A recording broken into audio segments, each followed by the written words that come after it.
तो आदाब, नमस्कार, गुड इवनिंग, सत श्री अकाल। एक बार फिर आप तमाम लोगों का स्वागत है क्राइम तक की कहानी के इस एपिसोड में। उम्मीद है पूरी फैमिली अच्छी होगी, अपना ख्याल रख रही होगी। कल की कहानी रिकॉर्डेड थी, उसकी वजह है जब मैं आखिरी में अपनी परंपरा को आगे बढ़ाऊंगा, आप लोगों के विशेष नाम लूँगा, तब उससे पहले बता दूंगा। और इसी वजह से कल न बर्थडे विशेष, न एनिवर्सरी और न आप लोगों के नाम और जो सवाल थे वो कर पाया, लेकिन आज ज़रूर होगी।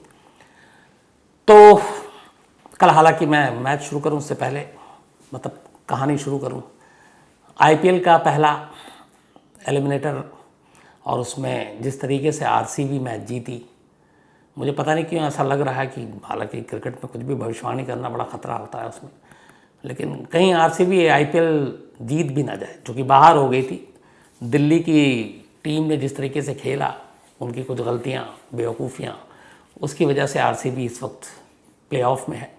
और कल उन्होंने लखनऊ को बाहर कर दिया और पाटीदार ने जैसी बैटिंग की, फिर उनकी बॉलिंग आखिर में डेथ ओवर में, तो अब उनको दो मैच और खेलने हैं, एक राजस्थान रॉयल्स के साथ, और अगर वो जीत गए तो फिर फाइनल, और फाइनल में गुजरात टाइटंस। तो इंटरेस्टिंग मैच होगा आईपीएल का। लेकिन अब आते हैं आज की कहानी के ऊपर। और इससे पहले मैंने आपको एक ड्रग माफिया पाब्लो एस्कोबर की कहानी सुनाई थी। Pablo Escobar, Mexican drug mafia, Forbes list में जिसके नाम दुनिया के सबसे अमीर जो डॉन या कहें तस्कर उनमें शुमार, उसी मैक्सिको की सरजमीन में एक और ड्रग लॉर्ड्स पैदा हुआ, एक और बहुत बड़ा डॉन, ड्रग्स की दुनिया का बेताज बादशाह, एल चापो। अब कहानी आगे बढ़ाऊं, इस पूरी मिलेनियम की शायद कहते हैं कि सबसे बड़ी जेल ब्रेक की कहानी है ये। उससे पहले एक सवाल वैसे खुद मेरे ही जहन में आया कि चाहे पाब्लो एस्कोबर हो, एल चापो हो, सालाजार हो, और भी ऐसे अनगिनत नाम हैं, जब भी ड्रग माफिया, ड्रग सिंडिकेट की बात आती है तो मैक्सिको का नाम ही क्यों आता है? आखिर क्यों? मैक्सिको में ऐसा क्या है कि वहाँ ड्रग्स का धंधा इतने बड़े पैमाने पर है कि वहाँ जिस तरीके से सरकारें तक झुकी रहती हैं, और अमेरिका का इससे क्या लेना देना हुआ? तो ये जब सवाल आया तो फिर इसके ऊपर रिसर्च हुई, तो जो जवाब आया वो बेहद चौंकाने वाला है। दुनिया में हर साल करीब $400 बिलियन का ड्रग्स का धंधा होता है। 400 बिलियन।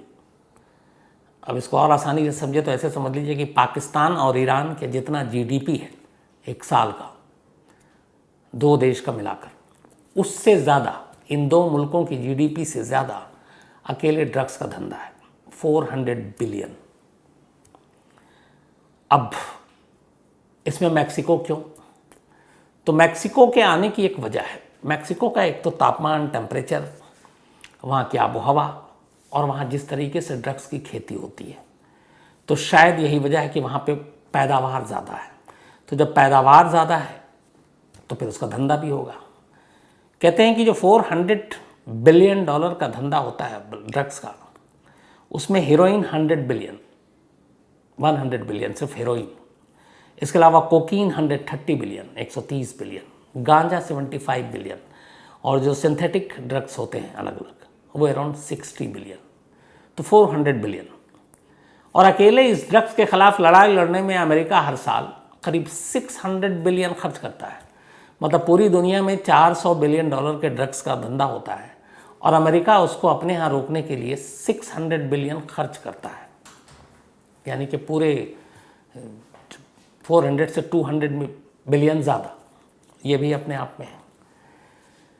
अब अमेरिका और मैक्सिको ही क्यों? तो मैक्सिको में आपको पता है कि जैसे सबसे ज़्यादा ड्रग्स पैदावार, दुनिया में जितने भी ड्रग्स की खपत होती है, कहते हैं उसका 60% मैक्सिको करता है, और अमेरिका में जितना होता है कहते हैं उसमें 90% से ज़्यादा बल्कि मैक्सिको से ड्रग्स जाता है। उसकी वजह यह है कि मैक्सिको एक तो बिल्कुल अमेरिका के बॉर्डर पे है। लॉस एंजलिस, कैलिफोर्निया का जो राजधानी है, वो सबसे करीब है।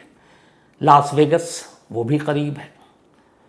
और अमेरिका में आपको पता है डिस्को, पब, इन सारी चीज़ों का कल्चर है, और यंगस्टर सबसे ज़्यादा वहाँ यूज़ करते हैं। तो अमेरिका के ड्रग्स की सबसे ज़्यादा जो खपत होती है वो मैक्सिको के ड्रग्स से ही होती है।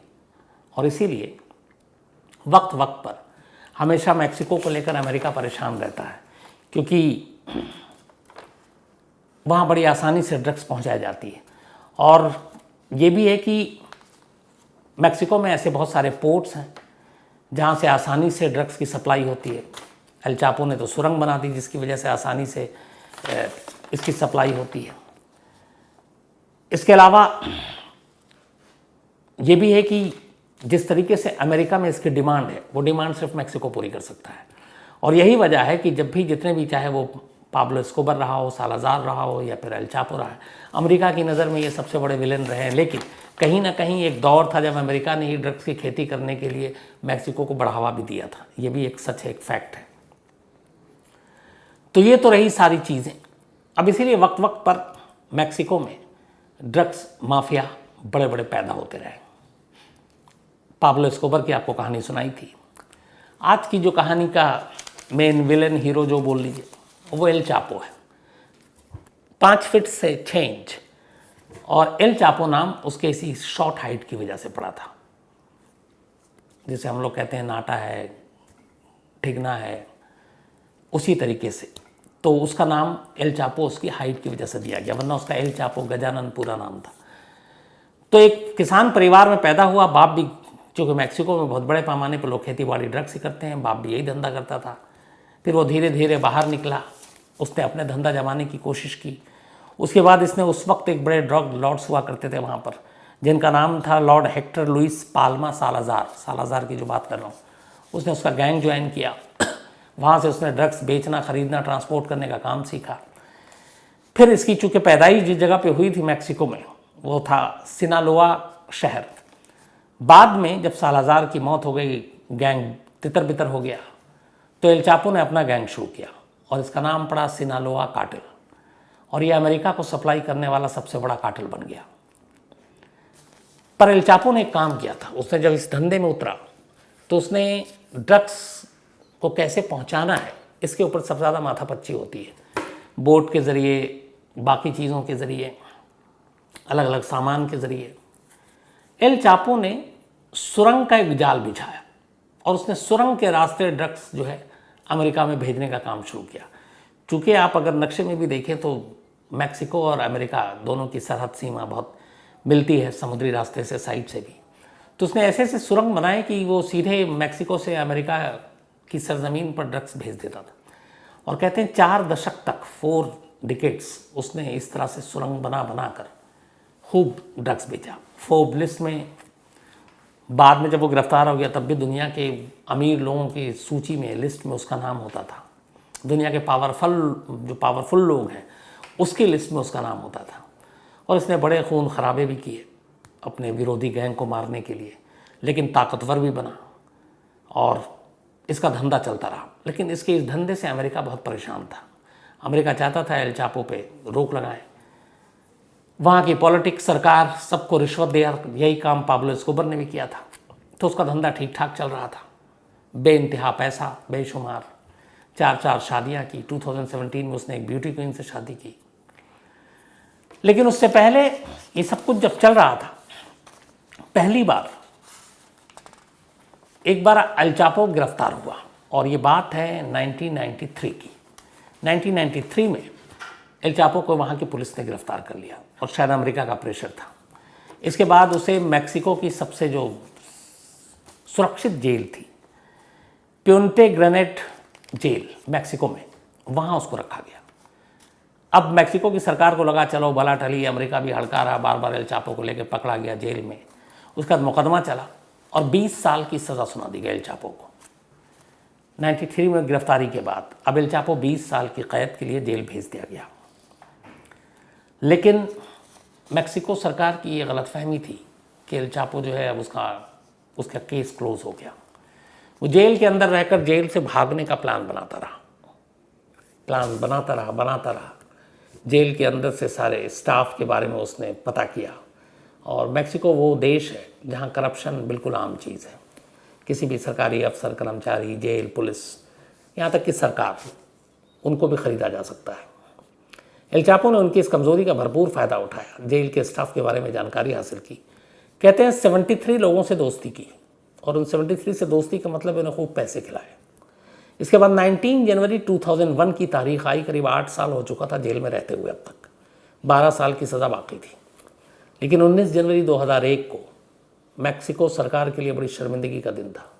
अचानक खबर छपी कि एल चापो जेल से भाग गया। अब तफ्तीश हुई, इंक्वायरी हुई, कैसे भागा। तो जो पूरी कहानी भागने की आई वो ये कि एल चापो जेल के अंदर रहकर प्लानिंग करता रहा, रिश्वत खिलाता रहा। फिर उसे पता चला कि जेल के स्टाफ और जेल के कैदियों की जो वर्दियां हैं वो ड्राई क्लीन के लिए जाती हैं, धुलने के लिए, और वो बाहर जाती हैं। कपड़े कब कलेक्ट होते हैं, कपड़े कौन कलेक्ट करता है, इसके बाद जेल के अंदर की प्रेमाइसिस से वो कपड़े कैसे लोड अनलोड होते हैं और फिर उसे बाहर ट्रक में कैसे डाला जाता है। उसने ये सारे पैसे तसल्ली से महीनों इसके ऊपर काम करता रहा, जानकारी हासिल करता रहा। कहते हैं करीब उसने $2.5 मिलियन, $2.5 मिलियन इन सारी जानकारी को इकट्ठा करने और जेल स्टाफ को खरीदने में खर्च किए। इसके बाद फिर प्लान तय हुआ। आखिरकार 19 जनवरी 2001 एक जेल स्टाफ जो बिका हुआ था वो एल चापो के सेल में गया उसका कपड़ा लेने के लिए। कपड़ा लिया, लेकिन उसने सेल का दरवाज़ा खुला छोड़ दिया। जिस ट्रॉली में वो कपड़े लेकर कैदियों के जा रहा था, उस ट्रॉली के नीचे का हिस्सा खाली होता था, कपड़े से ढका हुआ था।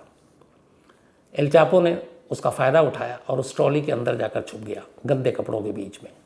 इसके बाद वो बाकी कैदियों के सेल से कपड़े लेता है, फिर उन कपड़ों को लेकर जेल से बाहर आता है। वहाँ पे एक लॉन्ड्री का ट्रक है, उस ट्रक में कपड़े का अनलोड करता है और उसी गंदे कपड़ों के बीच में ट्रक में उन कपड़ों के गट्ठे के साथ एल चापो अपने आप को छुपा लेता है।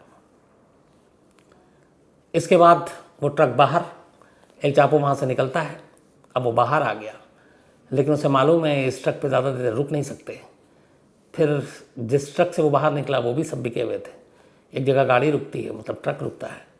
फिर एक उसका दूसरा साथी वो उसकी गाड़ी में बैठता है जिसको पहले से खबर थी, और उस गाड़ी की डिक्की में छुपकर वो अपने अड्डे पर पहुंच जाता है। और इस तरीके से ये पहली जेल ब्रेक थी एल चापो की, जिसके लिए $2.5 मिलियन खर्च किया। जब ये खबर मिली तो सरकार तक में कोहराम मच गया। उधर अमेरिका ने फिर और शर्मिंदा किया, क्योंकि अमेरिका को सबसे ज़्यादा ड्रग्स का नुकसान हो रहा था। इतने 600 बिलियन जो खर्च करे ड्रग्स को रोकथाम के लिए तो उसे बुरा लगेगा, और उसके नाम पे मैक्सिको को बहुत सारा फंड भी दे रहा था। खैर, अब वो जेल से भागा 2001 में। 13 साल तक इसके बाद वो जेल से भागा रहा। 13 साल, 13 ईयर्स। और इन 13 सालों में वो और पावरफुल हो गया। खूब उसने ड्रग्स के धंधे में बेइंतहा पैसे कमाए। पुलिस पकड़ने की कोशिश करती रही, लेकिन कहते हैं कि वो सिर्फ दिखावटी थी, और वो अपना धंधा करता रहा। लेकिन फिर 13 साल के बाद वो एक रोज़ पकड़ा गया एक सुरंग के अंदर से। किसी ने टिप ऑफ दिया, किसी ने मुखबिरी की, और वो जब पकड़ा गया 13 साल तक बाहर भागने के बाद, तो उसे फिर से जेल लाया गया। लेकिन इस बार कहा गया कि उस पिनेट ग्रेनेड जेल में नहीं रखेंगे। उससे भी ज़्यादा हाई सिक्योरिटी की जेल थी एक, जो कि मैक्सिकन एल्टीप्लानो जेल थी। ये मैक्सिको की सबसे, शायद उसके बाद इसमें और भी ज़्यादा सुरक्षा बढ़ाई गई। तो एल्टीप्लानो जेल में अब एल चापो को ले जाकर रखा गया, और इस बार और ज़्यादा पुख्ता इंतज़ाम किए गए। बाकायदा CCTV कैमरे और सब लगाए गए उसके सेल के बाहर, ताकि 24 घंटे निगरानी रखी जा सके कि ये भाग ना सके।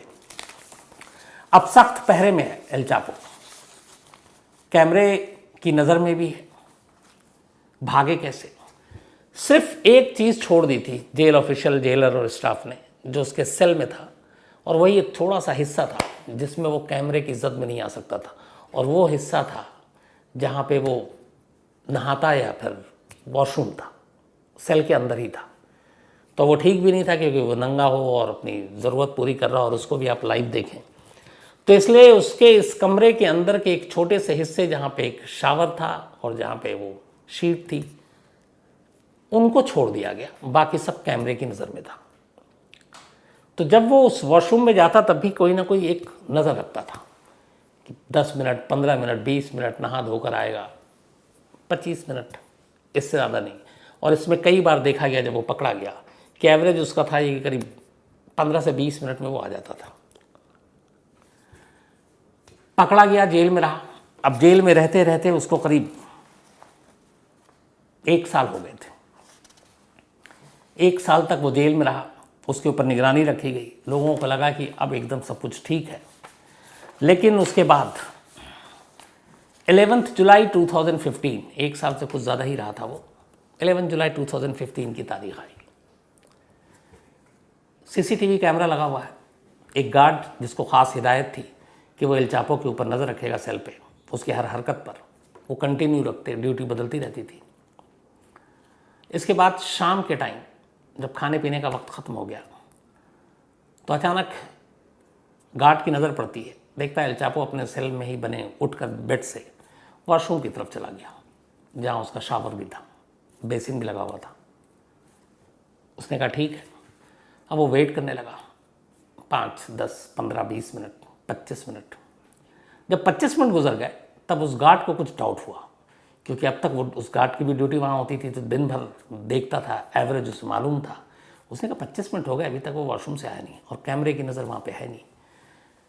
उसने थोड़ा अलर्ट किया अपने लोगों को। उसने कहा चलो चल के देखते हैं। आवाज़ दी, कोई उधर से आवाज़ नहीं आई। सेल खोला गया, अंदर गए, हैरान, एल चापो अपने सेल से गायब। उसके बाद उनकी नज़र पड़ी उस वॉशरूम में जहाँ पे टब और वो रखा हुआ था, वहाँ पे एक गड्ढा था। अब जब वो देखा तो पूरे जेल स्टाफ को फ़ौरन इतला दी गई। अब इसके बाद सारे जेल स्टाफ आए। अब वो सारे हैरान भी और परेशान भी कि इतनी सुरक्षा के बाद, सीसीटीवी कैमरे की 24 घंटे की निगरानी के बावजूद एक छोटा सा हिस्सा जिसमें कैमरे की जद में वो नहीं था, नज़र नहीं आ रहा था, उसी हिस्से का उसको फ़ायदा उठाकर कैसे भाग सकता है। अब इसके बाद फ़ौरन पूरे जेल अमले को अलर्ट किया गया। फिर इसके बाद कुछ लोग उस सुरंग में उतरे तो और परेशान हो गए। चले जा रहे हैं, सुरंग ख़त्म ही नहीं, चले जा रहे हैं, सुरंग ख़त्म ही नहीं। और पहली बार उन्होंने ज़िंदगी में ऐसा सुरंग देखा कि वो सुरंग बेहद नीट एंड क्लीन, साफ़ सुथरा सुरंग। उस सुरंग के अंदर बाकायदा हवा आने जाने के लिए वेंटिलेशन, और उस सुरंग के आखिर में एक बाइक खड़ी हुई है। उसके बाद जब नापा गया तो पता चला कि इस सुरंग की जो पूरी लंबाई है करीब 1 मील, 1.25 किलोमीटर के आसपास। अब वो जाकर 1 मील की दूरी पर एक कंस्ट्रक्शन का काम चल रहा था, एक बिल्डिंग का, वहाँ पर उस सुरंग का दूसरा मुंह निकलता है। अब सारे परेशान, तलाश शुरू ही, एल चापो गायब। अब जब पूरी इसके बाद इंक्वायरी बैठी और उसके बाद उस सुरंग के बारे में जानकारी हासिल की गई तो पता चला कि अराउंड 3250 टन, 3250 टन मिट्टी हटाई गई होगी इस सुरंग को खोदने के लिए। ऐसी नीट एंड क्लीन सुरंग कभी इससे पहले देखी नहीं गई जो किसी कैदी को भगाने के लिए इस्तेमाल किया गया। एक मोटरसाइकिल जो वो नीचे उतरा तो नीचे उतरने के बाद बाकायदा 1 मील चलने के लिए वहाँ पे मोटरसाइकिल रखी गई थी एल चापो की। एल चापो उससे निकला। जगह जगह पे वेंटिलेशन था ताकि हवा आए, दम न घुटे, लंबी सुरंग है। रोशनी का इंतज़ाम था ताकि अंधेरे में कुछ गड़बड़ ना हो। अब इसको बनाने में आप सोचिए कितना वक्त, कितनी मेहनत, कितनी इंजीनियरिंग सब कुछ लगी और जेल स्टाफ को पता ही नहीं। सबसे तो कॉमेडी की बात जो आई वो ये आई जब ये बाद में इसका खुलासा हुआ कि सुरंग जब बनाने का काम शुरू हुआ तो ये सारी चीज़ें भी जेल स्टाफ की मिली भगत थी, लेकिन ये तय था कि ये सुरंग एल चापो के सेल में ही जाकर खुलेगा। सुरंग बनने का काम शुरू हुआ, कई महीने बीत गए, तेज़ी से काम हो रहा है, किसी को पता नहीं। एक रात इशारा दिया गया एल चापो को कि आज की रात ही सुरंग तैयार और निकल के भागना है। अब वो उस सिग्नल का वेट कर रहा है, जिस सिग्नल के बाद वो कंफर्म है कि आज ही निकलना है। इधर सुरंग बनाने वाले उसके जो दूसरे साथी हैं वो निकल भी गए, जेल तक पहुंच गए, लेकिन जिस सेल में एल चापो था उस सेल में वो सिग्नल देने और उस सेल को मुंह खोलने की बजाय उन्होंने एल चापो के बराबर में एक दूसरा कैदी था, जाकर उसको सिग्नल दे दिया। अब अचानक सिग्नल देने के बाद उधर से सिग्नल कोड वर्ड में देना था, उधर से आया नहीं, तो इन्हें फिर गलती का एहसास हुआ। फिर इन्होंने जब मेज़रमेंट किया, नापा, तो होने लगा कि नहीं, हम थोड़ा आगे बढ़ गए हैं, 1 सेल पहले हमें रुकना था। तो उसके बाद उस रात प्लान कैंसिल हुआ। नेक्स्ट डे फिर रात को ये सारी चीज़ें शुरू हुई और नेक्स्ट जो है उस दिन उस सेल के अंदर मुंह खोला गया और सिग्नल दिया गया। एल चापो नीचे आया और फिर भाग गया। तो एल चापो अब दूसरी बार जेल ब्रेक करके भागा, वो भी मैक्सिको की सबसे हाई सिक्योरिटी जेल। $7 मिलियन के अराउंड इनाम रखा गया इस बार। और अमेरिका फिर नाराज़, उसने मैक्सिको से कहा तुम्हारे बस की बात नहीं है, हमारे देश में वो ड्रग्स यंगस्टर को बर्बाद कर रहा है। और एक कहानी इसमें यह भी है कि शायद इसको भगाने में अमेरिका ने भी मदद की, क्योंकि अमेरिका को मालूम था कि मैक्सिको की में जेल में रह कर भी एल चापो अपना धंधा चला रहा था। जैसे हमारी फिल्म में दिखाया जाता है, बड़े बड़े डॉन जेल में हैं लेकिन पूरा बिजनेस चल रहा है। तो एल चापो के बारे में भी था कि बेशक वो कैद था, जब वो 8 साल भी रहा तब भी जेल के अंदर रहकर भी वो उतना ही पावरफुल था, क्योंकि वहीं से वो सारे हुक्म देता था और उसका धंधा वैसे ही चल रहा था। तो अमेरिका चाहता था कि उसके ऊपर कंट्रोल हो। तो अमेरिका की शुरू से था कि चूंकि हमारे देश में ये लोगों को बर्बाद कर रहा है तो इसको पकड़कर हमारे हवाले कर दो। बट मैक्सिको का कहना था कि इसने हमारे ज़मीन पे बहुत सारे जुर्म किए तो हम इसको सज़ा देंगे पहले, उसके बाद बच गया तो आप ले जाना।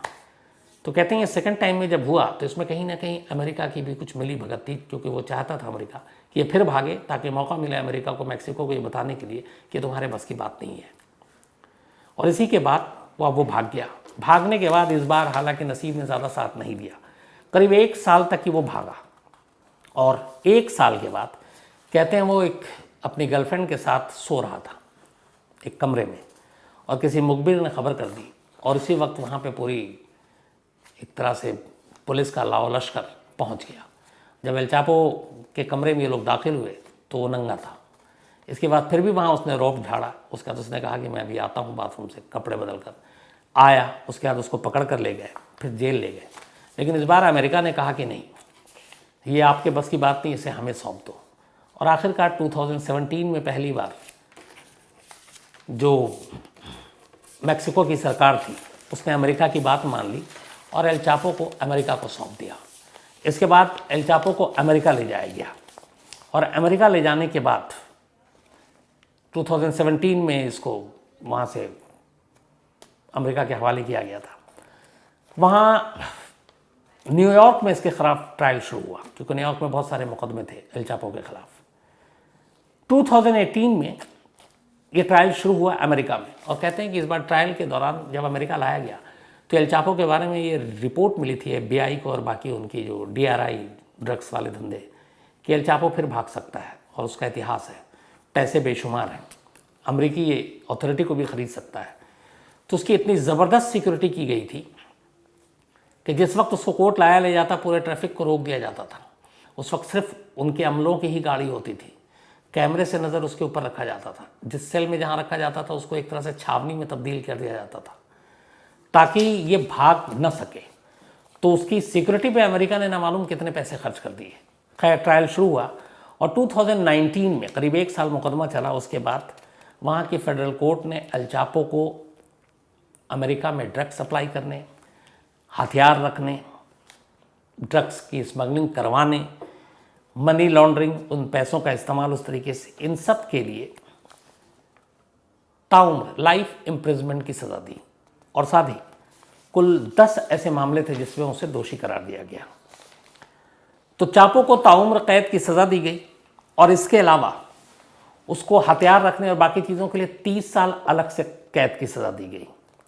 और साथ ही उसके ऊपर कहते हैं कि कुछ $1 मिलियन का जुर्माना भी किया गया कि ये उसे भरपाई करेगा। जब एल चापो को लाया ले जाया जाता था तो हेलीकॉप्टर तक से आसमान में न्यूयॉर्क में निगरानी की जाती थी, क्योंकि इतना डर और दहशत थी कि एल चापो भाग सकता है।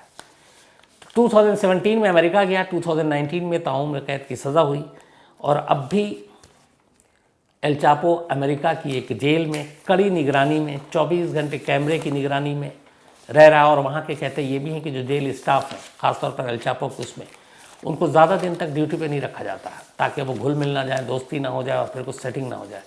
तो जल्दी जल्दी स्टाफ को बदला जाता है।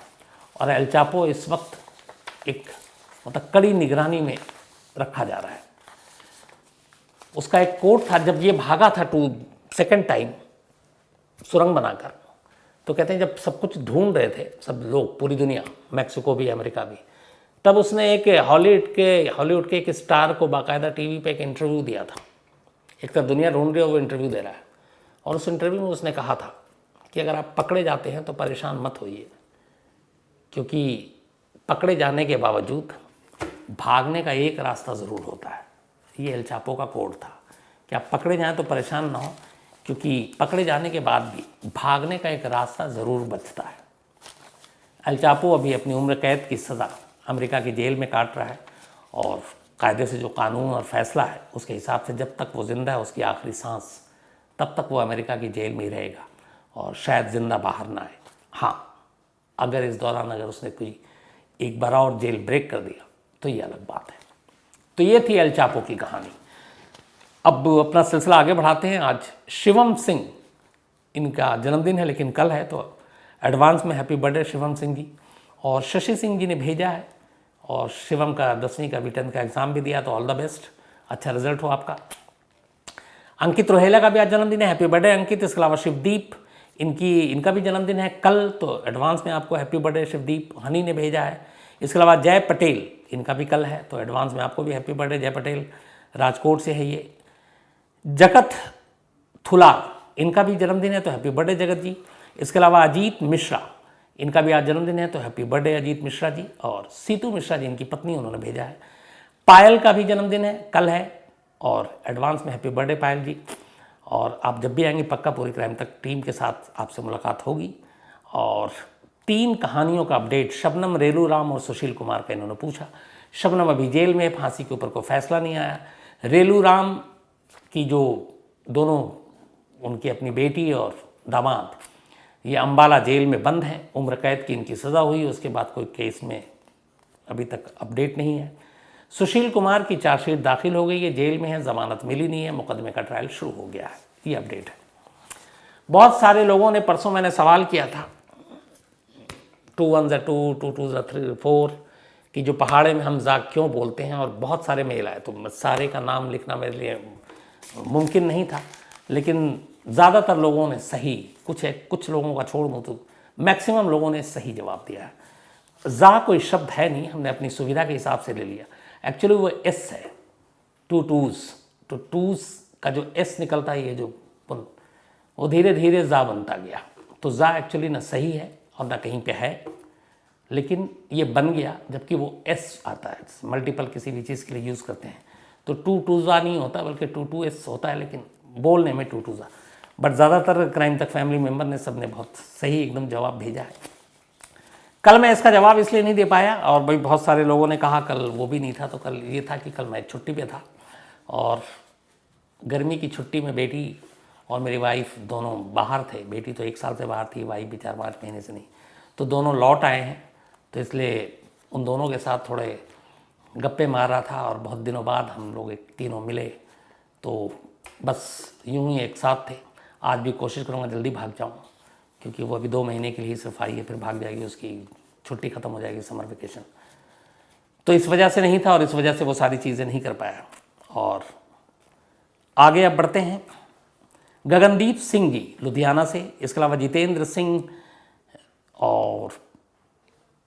जितेंद्र सिंह परिहार है। दिनेश कार्तिक के बारे में कह रहे हैं कुछ कहानी सुनाइए, तो मैं पक्का सुनाऊंगा। दिनेश कार्तिक जिस तरीके से खेल रहे हैं इंडियन टीम में, वापस भी आ गए हैं। इसके अलावा सागर गलियानी हैं, एक स्टोरी की फरमाइश की है। भूषण लवांगरे हैं, इन्होंने भी एक स्टोरी की फरमाइश की है। संतोष डरबी हैं। यासीन मलिक, कल कई लोगों ने कहा यासीन मलिक के बारे में आपने नहीं बताया, तो मैंने बताया कि कल की कहानी परसों रिकॉर्ड कर चुका था। यासीन मलिक को उम्र कैद की सज़ा हुई है, और कई लोगों ने लिखा भी है, तो मैं यासीन मलिक के बारे में जितनी भी जानकारी और एक पूरी कहानी है, अगर आप लोग सुनना चाहें, तो मैं कोशिश करूँगा कल परसों तरसों इसी वीक आपको पक्का सुना दूँगा। इसके अलावा कपिल गिरी हैं, दिव्या चंचलानी हैं, प्रेम सागर हैं, और इनकी बेटी जानवी भी हैं। थैंक यू सो मच आपके लिए। और इरम खान है टेक्सास से, एक स्टोरी की फरमाइश की, और थैंक यू सो मच आपके मेल के लिए इरम। विवेक सागर हैं, एक स्टोरी की फरमाइश की है। इसके अलावा अयाजुद्दीन हैं, यासीन मलिक की ये भी कहानी सुनना चाहते हैं। पूजा वरत गुप्ता हैं, और मेलबर्न से, थैंक यू सो मच। और इन्होंने भी पहाड़े के ऊपर जवाब भेजा था, जो बिल्कुल सही था। जावेद आलम हैं, इसके अलावा जैनब सैफ़ी हैं, thank you so much Zainab ji. Pawan Kumar Dubey हैं, इन्होंने कहा कल आपकी परंपरा अधूरी रह गई, मैंने बताया कि कल मैं छुट्टी पे था, तो थैंक यू पवन साहब। अफसर खान हैं, अनीता हैं, सुशील कुमार हैं, उमेश यादव हैं पुणे से, थैंक यू सो मच। इसके अलावा यसुमती बिसेन हैं, रजत भारद्वाज हैं, तंजिमा खान हैं, अवानी मोटा हैं, इसके अलावा प्रीति दास हैं, कोमल परमार हैं, और मार्टिना मल्होत्रा हैं। तो थैंक यू सो मच आप तमाम लोगों के मेल के लिए, और जो कहानियों की फरमाइश की है वो भी जल्दी पूरी होगी बारी बारी से। तो आपसे मुलाकात होगी कल रात 9 बजे किसी नई कहानी के साथ। तब तक अपना ख्याल रखिएगा। Thank you very much.